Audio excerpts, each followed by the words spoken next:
vous tous ici réunis, les députés, les collègues du gouvernement, distingués invités, collègues de la délégation canadienne, mesdames et messieurs, bonjour. C'est un honneur. Et je sais que je parle au nom des Canadiens qui sont ici avec moi et en mon nom personnel d'avoir le privilège de vous adresser la parole. Je sais que c'est retransmis à la télévision et à la radio et qu'il y a des membres de la presse, quelques-uns ici. Et donc, j'en profite pour saluer et pour remercier le peuple du Burkina Faso pour l'accueil des plus chaleureux que nous avons reçus depuis 20 heures que nous sommes en sol africain.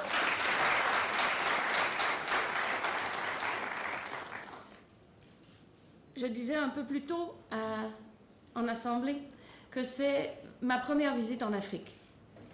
J'ai eu la chance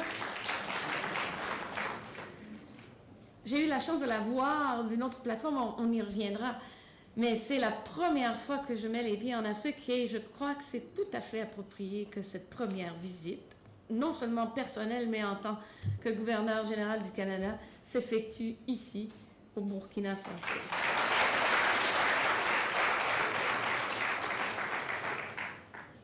Clairement, vous êtes très impressionnant et c'est avec un grand plaisir, mais aussi beaucoup d'humilité que j'ai accepté l'invitation de m'adresser à vous, ici, en cette vénérable Assemblée nationale,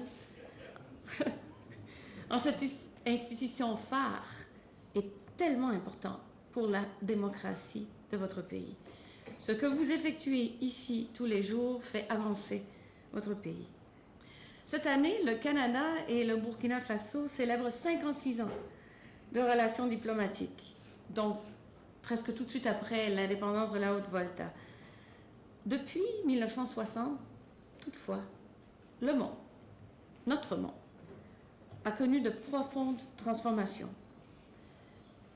Vous les subissez, ces transformations ont complexifié le monde à travers la planète. Le flot d'informations, le mouvement des populations se sont intensifiés. Il ne faut donc pas perdre de vue en cette ère de communication intense les valeurs qui nous unissent, les valeurs qui nous partageons et qui nous rassemblent, et la vie si précieuse qui nous unit tous, les 7,6 milliards de personnes qui habitent cette planète.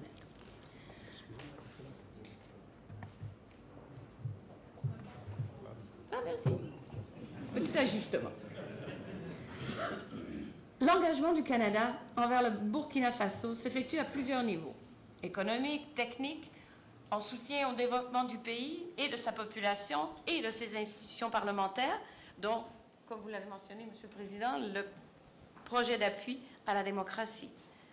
Notre engagement s'exerce également dans le secteur privé.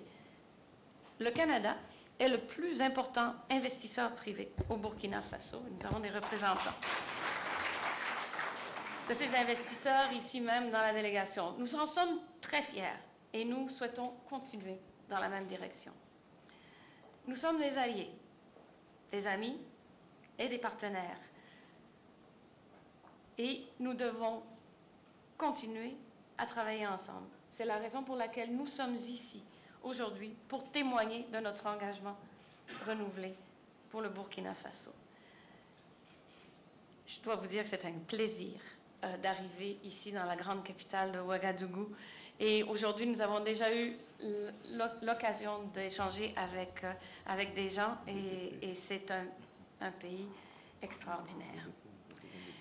Mais je vais vous dire un peu plus sur la délégation canadienne. Pour favoriser des échanges accrus, je suis accompagnée d'une délégation formidable d'éminents Canadiens, composée de membres du gouvernement éminents, de députés du Parlement canadien, de diplomates de notre département d'affaires globales Canada avec qui il y a déjà beaucoup de relations, des gens d'affaires, des ingénieurs, des artistes extraordinaires, des experts en santé, en environnement et en développement. Certains de nos délégués ont déjà des liens très forts avec le Burkina Faso, ont même vécu ici pendant plusieurs années.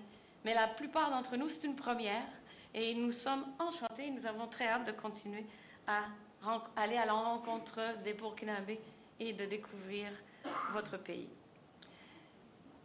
Le Canada a fêté 150 ans l'année dernière, en 2017. Donc, nous sommes un jeune pays. Vous, par contre,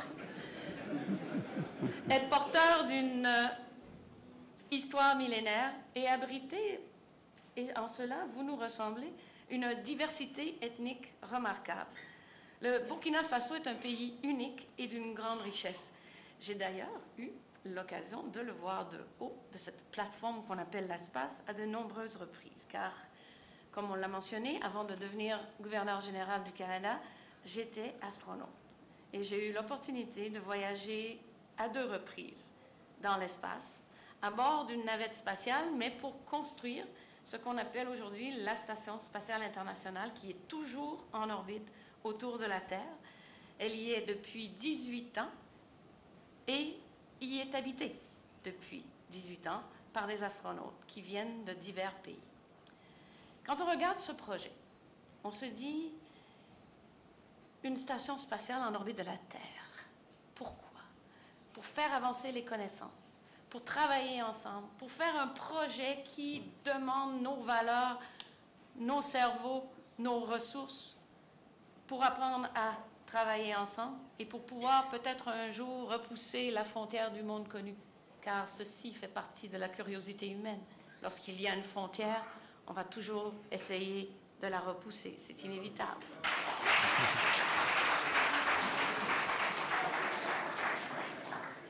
Mais la Station spatiale internationale a été bâtie par des partenaires à travers le globe qui, pourtant, ne sont pas toujours entendus et qui, encore aujourd'hui, ont quelquefois quelques divergences ici sur Terre. Mais là-haut, 365 jours par année, 7 jours par semaine, il y a des Américains, des Russes, des Européens, des Japonais et des Canadiens qui vivent ensemble. Et on entend peu parler de la Station spatiale internationale dans la première page des journaux, parce que tout s'y passe bien, qu'il n'y a pas de gros scandales, qu'il n'y a pas de mésentente, tout le monde travaille ensemble. C'est en fait un endroit dans lequel on peut avoir l'espoir que la collaboration, même à travers les différentes nationalités, non seulement est possible, mais peut nous amener vraiment très loin. L'autre aspect que nous donne le voyage dans l'espace, non seulement ceux qui arrivent à tourner autour en orbite, mais aussi à rapporter les images, c'est la vue que nous avons 350 km au-dessus de la surface de la planète. Je vous assure, la Terre vue de l'espace est époustouflante. La planète bleue nous révèle toute sa splendeur en 3 dimensions et elle nous apparaît comme une bille de marbre sur fond d'infini. On y voit d'abord et avant tout de l'eau, des océans, d'immenses océans. Nous sommes faits, cette planète, à 72% d'eau. Mais aussi on voit la terre ferme, celle qui nous nourrit, celle où nous vivons, celle que nous partageons. L'Afrique de l'Ouest, vue de l'espace, est de toute beauté. On y voit une côte, on y voit des forêts, on y voit la lande, on y voit des endroits qui nous permettent de savoir où se trouvent les pays. Par exemple, le lac Volta, qui nous apparaît très grand, le lac Tchad, et le delta du fleuve Niger qui irrigue tout vert et qui nous apparaît même à nous, les astronautes, qui quelquefois sommes pas nécessairement les meilleurs en géographie. Toutefois, à cette altitude, malgré le fait qu'on puisse voir des montagnes, des îles et des rivières, on ne parvient pas à voir les frontières. Les frontières sont une invention ici sur Terre. Merci.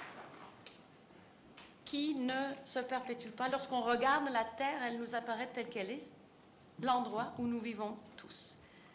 les reliefs et les contours s'entremêlent et se mélangent. On ne voit pas où un pays commence ou un pays finit. Et l'évidence nous apparaît alors clairement.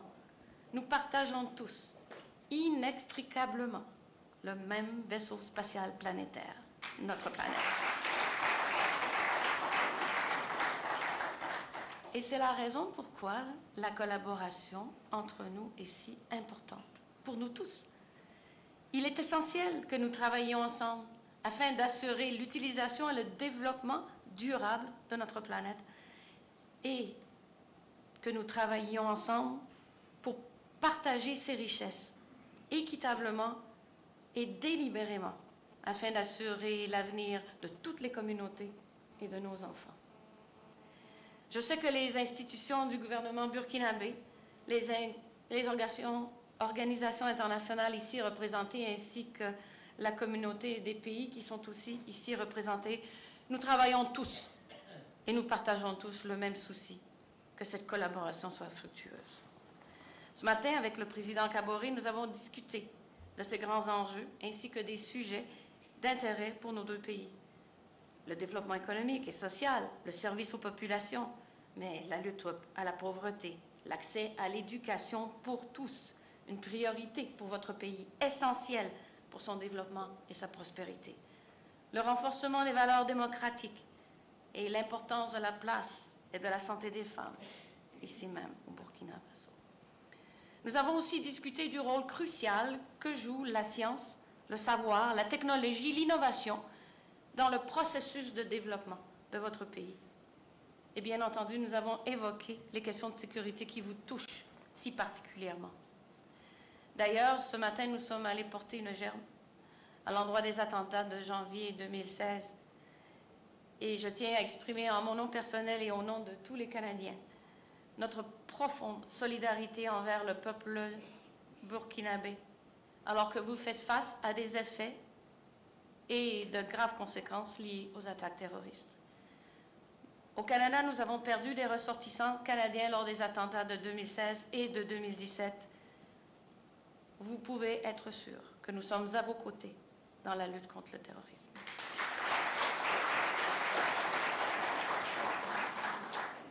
Ce sont dans les situations difficiles qu'il faut aller puiser au fond de soi-même, tendre la main, utiliser son savoir-faire, son savoir-être, ses partenaires, afin de déterminer la voie future. Et c'est justement l'une des grandes forces de votre pays, la résilience de votre peuple, qui est extraordinaire. Vous êtes la clé du futur du Burkina Faso. Ensemble, paraît-il, dit l'adage, nous pouvons déplacer des montagnes, n'est-ce pas? Certainement au figuré. Avec nos cerveaux et notre savoir-faire, notre propension à l'altruisme qui est innée chez les enfants, nous pouvons en effet faire beaucoup de bien. Il est de notre devoir, dans une certaine mesure, d'aider à améliorer les vies des citoyens de nos collectivités, de réduire le fossé des inégalités ici et ailleurs dans le monde. Car si nous cherchons résolument à unir nos efforts, nous aurons l'occasion de trouver des réponses aux grandes questions et possiblement des solutions aux problèmes auxquels font face les pays et la planète. Des problèmes graves et urgents comme les changements climatiques et les migrations, la prolifération des armes, la pauvreté, la croissance de la population et ainsi de suite. Car les problèmes d'envergure mondiaux n'ont pas de frontières. Ils n'attendront pas un ou un autre pour agir.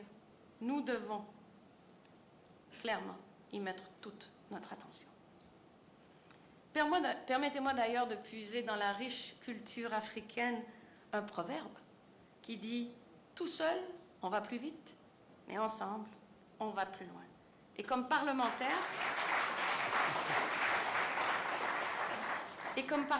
c'est ce que vous faites ici, tous les jours. Merci. Vous échangez, vous proposez, vous débattez des idées. Je suis sûre que vous êtes toujours d'accord.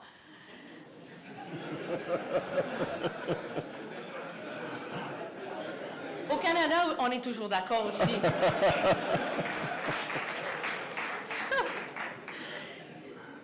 Bref, vous avez des échanges civils, démocratiques, intéressés, intéressants, afin de garantir la prospérité et le développement de votre pays.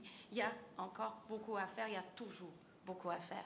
Mais par ce faire, vous assurez le futur du Burkina Faso et de vos enfants.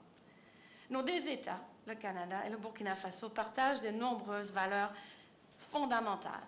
Les droits de la personne, la paix, la sécurité, la démocratie, le respect des minorités. Je me permets de réitérer de nouveau l'importance de travailler en équipe, car nous faisons face à des enjeux mondiaux importants. Les changements climatiques ont déjà des effets sur votre pays. Il y a des conflits armés, la montée du terrorisme, les épidémies qui frappent à grande échelle et qui ne devraient plus exister aujourd'hui avec la connaissance médicale que nous avons. Les femmes et les filles qui sont encore, malheureusement, marginalisées à divers endroits sur la planète. Nous devons continuer à confronter ces défis globaux ensemble, maintenant et toujours. Devant cette réalité, nous croyons au Canada que la solution réside vraiment dans des actions et des efforts concertés. Et que cette collaboration bilatérale, mais aussi multilatérale, à l'intérieur d'institutions, peut vraiment nous faire progresser. La clé aussi, et vous en êtes très riche, l'éducation des enfants, essentielle pour la construction de l'avenir d'un pays. Il est important de donner à tous cette chance. Les défis universels appellent également une approche plus inclusive au sein de nos États. Nous y travaillons très fort au Canada. Une inclusion marquée par l'égalité homme-femme, par la célébration de la diversité et par le respect des droits de la personne. Et je suis heureuse que le Burkina Faso en fasse une priorité. Aujourd'hui, mesdames et messieurs, vous le savez, l'Afrique est l'une des régions au monde où la croissance est la plus rapide. Le Burkina Faso, comme toute l'Afrique, est en mouvement. On le voit et on le ressent partout. Vous êtes en marche vers l'atteinte de vos objectifs post-indépendance et votre jeunesse est au cœur de cette aventure. On l'a bien vu dans les rues de Ouagadougou, le nombre de jeunes personnes qui composent votre société. C'est stimulant, c'est énergisant. Le défi de créer des opportunités pour cette jeunesse, des opportunités intéressantes, novatrices, concrètes, pour que cette nouvelle génération, plus informée et branchée que prévu, je ne sais pas si vos enfants aiment bien ça, mais au Canada, nos enfants aiment bien faire ça, pour qu'ils contribuent à votre avenir. Au cours des 2 prochains jours, nous aurons, avec la délégation canadienne, l'opportunité de rencontrer des élèves et des lycéens et nous visiterons aussi l'Institut international d'ingénierie de l'eau et de l'environnement, le 2IE, où nous rencontrons des étudiants. Nous irons aussi passer, et ça je sais que de nombreux membres de la délégation ont très hâte, quelques heures à la 15e édition du célèbre Salon international de l'artisanat de Ouagadougou. Fleuron national. Mesdames et messieurs, cette visite de la délégation canadienne au pays des hommes et des femmes intègres témoigne de l'importance que le Canada accorde à notre relation mutuelle et aux liens d'amitié que nous avons développés dans le passé, que nous concrétisons maintenant et que nous amènerons vers le futur. Merci de croire en cette collaboration. Merci à tous.